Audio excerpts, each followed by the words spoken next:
Welcome to my channel Christian Apologet. Kita memerlukan banyak sekali, bukan seperti Yahya Waloni yang memprovokasi, yang menista agama orang. Ya justru kalian urusin saja gitu. Bagaimana caranya kalian bisa beramal baik di dalam Islam, bagaimana bisa mencapai kehidupan yang lebih baik di akhirat nanti. Ya kan, bagaimana berpahala yang baik, bagaimana membangun bangsa dan negara ini, bagaimana bertoleransi dengan agama lain, itu yang harusnya diajarkan. Nah, saya mau tekankan sekali lagi, selama belasan tahun saya menjadi Kristen, ya. Saya sudah ke beberapa gereja, tidak pernah saya mendengar ada satu pendeta atau pastor atau romo, ya, yang kalau khotbah itu menyinggung tentang Muhammad dan Islam. Tidak pernah, Pak. Belum pernah saya temukan, ya. Saya ke GBI, ke JKI, ke GPDI, ke GKI, ke Gereja Katolik, Anda lihatlah khotbah-khotbahnya itu, ya. Ke Mawar Sharon, Betani, ya. Nggak pernah saya dengar sekalipun mereka menyinggung mengenai Quran ataupun Islam. Apalagi Muhammad, kita nggak tahu. Zero, kita punya pengetahuan nol tentang apa itu Islam dan tentang apa itu Muhammad. Apalagi kalau itu Kristen dari lahir, Pak. Tambah nggak tahu. Karena di anak-anak sekolah minggu itu apa diajarin, Pak? Diajarin cuman nyanyi, aku cinta Yesus, ya kan? Diajarin nyanyi-nyanyi. Tidak pernah diajarin. Kalau kita lihat, saya kemarin prihatin ya, lihat satu video saya nggak tahu, mungkin di Afghanistan atau di mana, itu anak-anak kecil loh. Mungkin kalau sekarang sekolah minggu tuh usianya sampai mungkin sampai maksimal mungkin 11 sampai 12 tahun. Diajarin pegang senjata, diajarin apa itu granat, diajarin apa itu jihad. Waduh, coba kebayang kalau sekolah minggu diajarin seperti itu, apa jadinya ini, Pak, anak-anak kita ini? Ya kan? Salam, Sobat Christian Apologet dimanapun berada. Puji nama Tuhan, terima kasih untuk setiap dukungan dari sobat sekalian. Kiranya Tuhan Yesus memberkati kita semuanya. Amin. Puji nama Tuhan. Kita tahu bersama seorang apologet Kristen yang tidak asing lagi, yang bernama Ibu Sofiatul Al-Hayat Indonesia. Di dalam beberapa videonya, dia menantang semua ustadz-ustadz yang ada di Indonesia, secara khusus ustadz-ustadz yang seringkali menafsirkan Alkitab dengan pikiran mereka yang tidak sesuai dengan kebenaran firman Tuhan, bahkan mencomot-comot ayat-ayat Alkitab dan mendukung sebuah kebenaran yang menurut mereka adalah kebenaran, misalnya menubuatkan tentang kedatangan Nabi Muhammad, atau berbicara tentang Yesus bukan Tuhan, Yesus itu hanyalah manusia biasa, Yesus hanyalah nabi, dan lain sebagainya.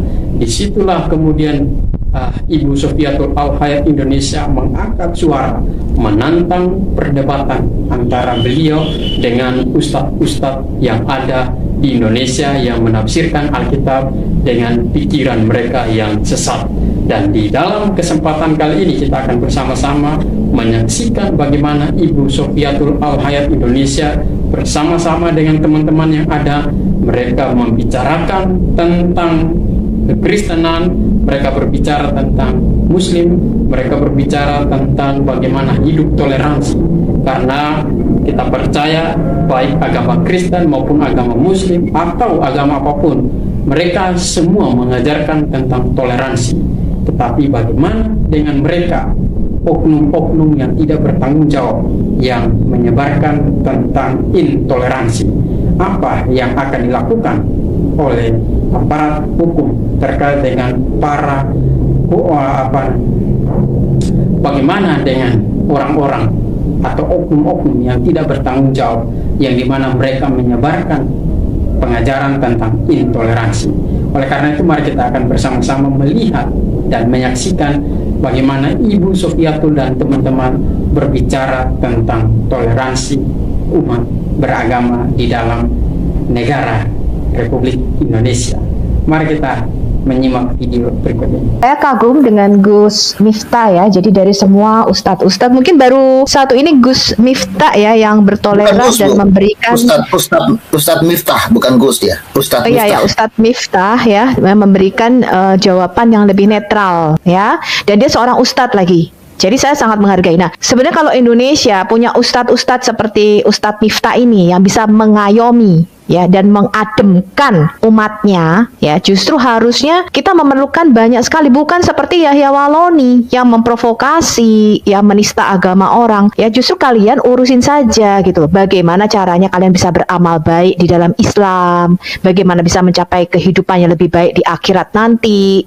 Ya kan, bagaimana berpahala yang baik, bagaimana membangun bangsa dan negara ini, bagaimana bertoleransi dengan agama lain, itu yang harusnya diajarkan. Nah, saya mau tekankan sekali lagi, selama belasan tahun saya menjadi Kristen, ya, saya sudah ke beberapa gereja, tidak pernah saya mendengar ada satu pendeta atau pastor atau romo, ya, yang kalau khotbah itu menyinggung tentang Muhammad dan Islam. Tidak pernah, Pak. Belum pernah saya temukan, ya. Saya ke GBI, ke JKI, ke GPDI, ke GKI, ke gereja Katolik, ke Anda lihatlah khotbah-khotbahnya itu, ya. Ke Mawar Sharon, Betani, ya.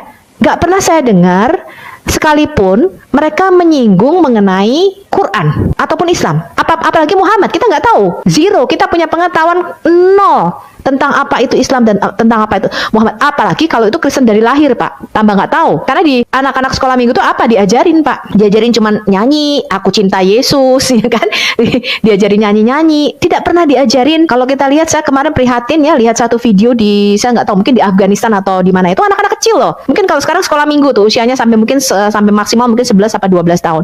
Diajarin pegang senjata, diajarin apa itu granat, diajarin apa itu jihad. Waduh, coba kebayang kalau sekolah minggu diajarin seperti itu, apa jadinya ini, Pak, anak-anak kita ini? Ya kan? Iya, saya melihat sendiri itu videonya, mereka dikumpulin itu anak-anak kecil itu. Antara usia berapa ya? Saya nggak tahu yang paling kecil, tapi yang paling besar saya lihat sekitar 11 tahun. Ya, antara 11 tahun lah, 11 sampai 12 tahun mungkin. Kalau lihat dari tingginya anak ini. Itu diajarin apa itu jihad, ya, apa itu menegakkan agama Allah. Kemudian itu dipegangin senjata, Pak, dipegangin pistol. Mereka ini apa? Oh, ini senjata apa sih? Saya nggak tahu, AK-47 atau apa tuh yang laras panjang. Betul. Terus yang laras pendek. Iya, laras pendek mereka tahu. Ini buatan Cina. Isinya berapa? Isinya 6 peluru. Itu anak-anak, Pak. Dipegangin, diajarin kamu cara bidiknya seperti ini. Terus ini apa? Ini granat. Bagaimana caranya? Dibuka pelatuknya, terus dilempar, terus kamu ngumpet. Kebayang, Pak, kalau sekolah minggu diajarin seperti itu. Ya, mau Betul. Mau jadi apa negara ini? Sekolah minggu nggak diajarin begitu, Pak. Diajarin nyanyi-nyanyi. Yesus pokok aku, Yesus pokok akulah caranya, ya kan? Makin cinta Yesus, yang diajarin begitu, nggak ngerti apa-apa kita. Nah, tetapi keingintahuan saya adalah, ya, kenapa sih Muslim ini ketika di masjid-masjid, di toa-toa, dan saya dengar pakai telinga saya sendiri, saya dengar dari cerita teman-teman saya, kok kepo banget ngurusin agama Kristen, ya, mengatakan Kristen kafir, menyembah Tuhan. Saya bingung loh, nggak ada loh agama lain yang seperti itu sama orang Kristen. Saya nggak pernah dengar orang Buddha mengatakan itu kepada orang Kristen, nggak pernah dengar tuh. Katanya ini, Bu, katanya ada dalilnya di ayat Quran kalau kafir itu, Bu. Ya, nah itulah makanya satu pengen sebenarnya kemudian terjadi bom bunuh diri, terjadi pembakaran gereja. Kok kayaknya tuh benci sekali sama orang Kristen. Ya, kalau ibadah terus kemudian disentorin apa tuh yang pernah terjadi di gereja Bekasi atau apa tuh? Lagi ibadah nih, lagi tengah-tengahnya lagi nyanyi pujian, dikasih lagu dangdut pakai speaker gede. Musik, iya. Speaker. Saya bingung. Terus di pembakaran gereja, pendirian gereja sangat sulit. Kemudian pembunuhan, ya, kita sudah nggak asing lagi kalau dengan pembunuhan, ya, yang ini sangat memprihatinkan. Saya tuh bingung apa sih sebenarnya yang diajarkan sama mereka, gitu loh. Kok begitu bencinya sama orang Kristen? Nah, sejak fenomena 4 tahun, fenomena ketika Christian Prince muncul, kita menjadi tahu ketika ini dibuka, memang itu ada ternyata di dalam ajaran mereka, di dalam ayat mereka. Makanya mereka bisa membenci Kristen sampai segitunya, mengatakan kafir, mengatakan Tuhan kamu pakai kolor, Tuhan kamu dikenteng, Tuhan kamu, itu ternyata ada. Dan semakin keingintahuan saya semakin menjadi ketika saya belajar, oh, ini memang ada semua nih di dalam Al-Quran. Inilah yang mereka ajarkan. Ternyata itulah yang membentuk pola pikir mereka. Ya, nah inilah yang memprihatinkan. Inilah yang memprihatinkan. Apalagi kemarin kita lihat di 88 anti teror menggeledah, ya, satu pondok pesantren yang ada di mana itu Pak? Saya juga lupa yang kemarin. Nah, artinya nih kita memang harus introspeksi, ya. Kemudian ditambah kemarin buku bacaan SD. Nah, kalau ini sudah dimasukkan dalam kurikulum, mengatakan kitab orang lain palsu, dan itu dimasukkan kepada kurikulum yang didoktrinkan kepada generasi muda, kita mau jadi apa Pak? Sedangkan mereka itu yang nanti akan jadi pemimpin bangsa. Generasi yang ini akan berlalu, ya. Generasinya Jokowi, generasinya kita, ini berlalu nanti. Yang akan menjadi pemimpin adalah anak muda ini. Dan menurut survei, ya, survei yang sudah diadakan, kira-kira 4 dari 10 itu menyetujui khilafah atau syariah Islam ditegakkan atas Indonesia. 4 dari 10, kebayang hampir 50%-nya. Iya, betul. Nah, kalau ini dicekokkan, ya, doktrin seperti ini dicekokkan kepada generasi muda kita, apakah kita mau seperti Afghanistan? Apakah negara kita mau seperti itu? Sedangkan kita sudah berdasarkan Pancasila. Inilah tugasnya kita untuk memperjuangkan kecintaan kepada Indonesia, kecintaan kepada tanah air, mempertahankan NKRI, mempertahankan keragaman agama, mempertahankan keragaman budaya, ya, mempertahankan Indonesia ini dari rongrongan ideologi-ideologi yang ingin mengganti Pancasila, dan sudah kita lihat bibit-bibitnya, ya. Kita sudah tahu itu Pak. Ini bukan rahasia lagi, rahasia umum. Bagaimana kalau kita tidak berdoa atas Indonesia? Apa yang akan terjadi ke depan Pak? Sedangkan mereka ini, anak-anak ini nanti akan jadi pemimpin. 4 dari 10 loh, kebayang. Ini survei. Artinya paham ini sudah masuk, ya. Ini tidak akan mungkin terjadi di dalam Orde Lama. Di dalam Orde Lama Pak Harto tangannya keras, ya, tangan besi dia. Kamu macam-macam dor, ya. Di paham yang baru ini kita melihat begitu merajalela. Dan kalau bukan kami apologet Kristen yang cinta Indonesia, cinta NKRI, kami melakukan ini untuk membentengi Indonesia, untuk membentengi jemaat, untuk membentengi umat, ya, supaya tidak melakukan tindakan anarkis. Orang Kristen tidak pernah memaksakan agama kepada orang lain, tetapi kami berhak memberikan apologetika, kami berhak memberikan pembelaan, pertanggungjawaban terhadap iman kami. Nah, makanya saya sarankan seperti Ustadz, belajarlah kepada Ustadz Miftah tadi, ya. Berikanlah ceramah di masjid-masjid yang adem ayem. Nggak usah ngurusin agama Kristen, ya. Kalau kafir biar aja kafir, nggak usah diurusin, ya. Nggak usah terlalu kepo ngata-ngatain orang. Lihat ke dalam, benahin diri dulu. Kalau Anda sudah benahin diri, ya, Anda sudah mencintai Allahmu dan mencintai sesamamu, baru kamu tunjukkan rasa cinta itu kepada orang lain. Nggak usah ngata-ngatain ditoa, ya, kami ini seperti apa, binatang ternak dan sebagainya lah. Karena kita nggak ngerti bahasa Arab aja Pak, kita dikatain cuek aja gitu kan, bodoh amat ngomong apa sih kan gitu. Karena kita nggak ngerti gitu kan, kita tahu apa yang diomongkan gitu. Seandainya kita tahu, ya, aduh, pasti panas begitu ya Pak, ya. Karena saya dengar sendiri pakai telinga saya itu pakai bahasa Indonesia, masalahnya ketika ustadznya itu ngomong, itu saya dengar pakai kedua kuping saya ini yang kanan kiri, dan itu pun saya sudah panas gitu loh. Kok ternyata itu ya yang dikhotbahkan. Padahal saya juga sedikit protes sama gereja. Kenapa? Karena gereja nggak pernah ngajarin apa itu Islam, apa itu Quran isinya, apa itu Muhammad, siapa itu Muhammad. Gereja nggak pernah ngajarin Pak. Nggak penting soalnya, Bu. Iya memang gitu, tapi kan paling nggak paling enggak jemaat itu harus dibentengi. Nah, ini tugas kita, ya. Jadi makanya saya membuat video pembelajaran internal Kristen supaya apa? Ketika orang Kristen ditanya Tuhanmu 3, kita bisa jawab. Ketika orang Kristen ditanya Tuhan kok punya anak, kita bisa jawab. Itu namanya apologetika, itu namanya pembelaan iman, ya. Jadi orang Kristen harus tahu bagaimana mempertahankan imannya. Ini yang perlu kita lakukan Pak, karena gereja nggak ngajarin. Saya ngajarin gitu loh. Saya belajar, saya cari tahu itu, dan itu dari buku-buku sumber mereka sendiri. Saya tidak pernah mengambil buku palsu, seperti misalnya yang dipertontonkan beberapa apologet muslim mengambil dari bukunya Barbara Tering. Memangnya Barbara Tering itu kitab kita percaya bukunya Dan Brown, Da Vinci Code. Kemudian ngambil dari Injil Maria Magdalena, Injil Barnabas. Itu kan kita buang, orang Injil palsu kok dipakai. Injil Pseudo Matius mereka ambil. Ini aneh. Itu barang kita buang. Kalau mau berapologetika, berdialog dengan iman Kristen, ambil dari Alkitab kita gitu loh. Ambil dari Kejadian sampai Wahyu. Jangan ambil dari buku orang. Kok kamu ambil Injil Pseudo Matius? Orang Kristen aja nggak ada yang tahu Injil Pseudo Matius kok. Pseudo itu artinya palsu. Kamu ngambil dari situ gitu. Ngapain? Kan aneh. Coba kalau saya misalnya ngambil dari buku novel, ya, buku karangan Salman Rushdie, apa kalian tidak marah? Ya kan? Kalian pasti marah loh, itu novel kok. Ngapain sumbernya dari novel? Kalian ambil dari Da Vinci Code. Kebayang nggak Pak? Pernah ada yang debat sama saya ngambil dari Da Vinci Code, coba bayangin. Kitab sucimu itu novel apa gitu. Ya. Nah, Ya, jadi Ustaz, saya ya. mendorong, ya betul Pak. Jadi saya mendorong dialog antar agama yang sehat. Ya, Anda boleh bertanya tentang Alkitab. Anda lihat di dalam dialog saya dengan Muslim, saya tidak pernah tidak menjawab kalau Anda tanya tentang Alkitab. Saya nggak pernah ngeles. Makanya waktu di RAK saya pernah mengatakan, ketika ada Muslim tanya, itu nggak boleh nggak kita jawab, harus kita address, harus kita jawab. Jadi bukan hanya kita mengedukasi Muslim, kita mengedukasi orang Kristen juga. Karena banyak orang Kristen juga tidak tahu bagaimana menjawab defend Alkitabnya sendiri. Ditanya Lukas 19, Yesus mengatakan ini suruh bunuh. Loh, tidak tahu, kita nggak bisa jawab. Padahal ada jawabannya, Pak. Masalahnya orang Kristen tidak terlatih untuk berapologetika, tidak terlatih untuk menjawab, tidak terlatih untuk defense the Bible. Nggak kenal Alkitabnya sendiri. Nah, inilah yang harus kita edukasi ke masyarakat Indonesia. Sebelum kamu mengkritik kitab orang, kamu harus kenal Alkitabmu sendiri. Nah, itulah yang harus kita lakukan, Pak. Lebih banyak channel-channel edukasi, bukan polemikus. Di channel saya tidak pernah melakukan mengedit foto-foto ustadz, kemudian dibikin karikatur, kemudian diedit-edit, ya, kemudian seakan-akan menghina. Nggak ada, Pak, di channel saya. Oh, Semua Julius itu Bu, Julius tugasnya edit. Itu Ibu Suwiatul, itu kemarin saya dikirimi videonya si bolo-bolo siapa si Nandar itu, kata dia akan macam-macam katanya, dia akan melaporkan balik, termasuk Pavel, Suwiatul, kata dia itu kita nggak buruk. Apa ya? yang mau dilaporkan balik Yang- sama si Nandar? Koplak gitu, nggak ada apanya itu. Yang penting bagi kita adalah kita memberikan edukasi yang benar. Orang waras juga bisa ngelihat, Pak. Polisi bisa ngelihat, Bareskrim bisa ngelihat. Ya, channel-channel mana yang menista, channel-channel mana yang hanya berpolemik.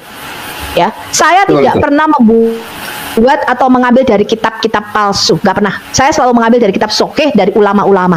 Nggak pernah saya ngutip dari bukunya Salman Rushdie. Saya nggak pernah ngutip dari novel siapa, nggak pernah. Ya, dari kitab-kitab yang otentik, terpercaya dan resmi diakui. Ya, nggak seperti polemikus Muslim ngutip dari kitab Pseudo Matius. Dari Pseudo Matius itu Injil kita buang kok. Injil Barnabas, Injil kita buang kok kamu ambil. Iya kan? Saya nggak pernah kemudian mengedit foto-foto. Itu hamba-hamba Tuhan loh. Kebayang hamba-hamba Tuhan kita dibikin mukanya seperti badut, dikasih itu kasih itu. Kenapa? Itu buat saya ya penghinaan, penistaannya luar biasa. Kenapa? Saya nggak pernah mengedit foto-foto ustadz kalian. Saya paparkan secara akademis. Saya paparkan nih loh, ustadzmu ngomong seperti ini. Ya, ini akademisi, bisa dipertanggungjawabkan secara akademis, ada tulisan ilmiahnya, ada disertasinya, ada bukunya. Bukunya diterbitkan. Kalau kamu mau protes-protes sama yang nulis buku ini. Jadi itu seharusnya yang diberikan oleh apologet Muslim. Sebenarnya mereka bukan apologet, kalau saya bilang. Mereka hanya polemikus yang mencari sensasi konten YouTube. Betul.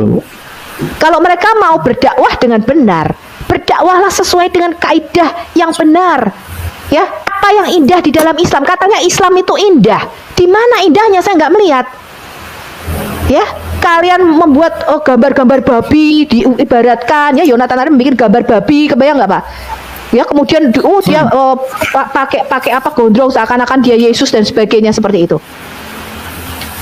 Gak usah seperti itu. Kalau kamu mau menyatakan dakwahmu Islam itu indah, tunjukkan di mana indahnya Islam. Tunjukkan Islam cinta damai. Tunjukkan Islam bertoleransi. Kalau sekarang Anda bilang kerukunan beragama, Anda memberikan fatwa haram, memberikan salam, ucapan Natal dan ucapan Paskah kepada umat Kristen. Apakah itu ada kerukunan beragama di situ? Ketika menteri mengatakan selamat Natal, udah diprotes sana sini. Udah timbul gejolak. Kenapa ini mengucapkan selamat Natal? Kenapa nanti kan? Ya ampun. Tapi Anda berbicara kerukunan beragama, kerukunan yang mana?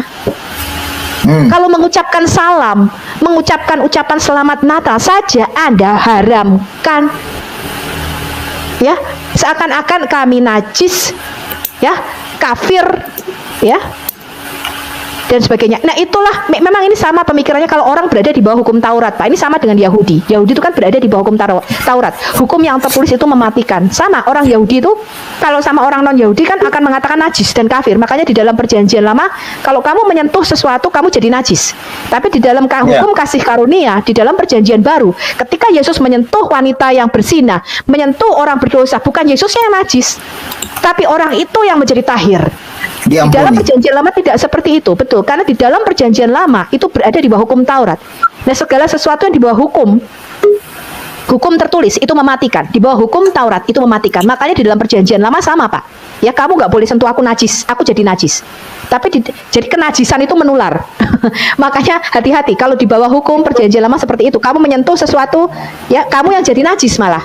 Tapi di bawah hukum kasih karunia nggak begitu. Di bawah hukum kasih karunia kekudusan itu menular.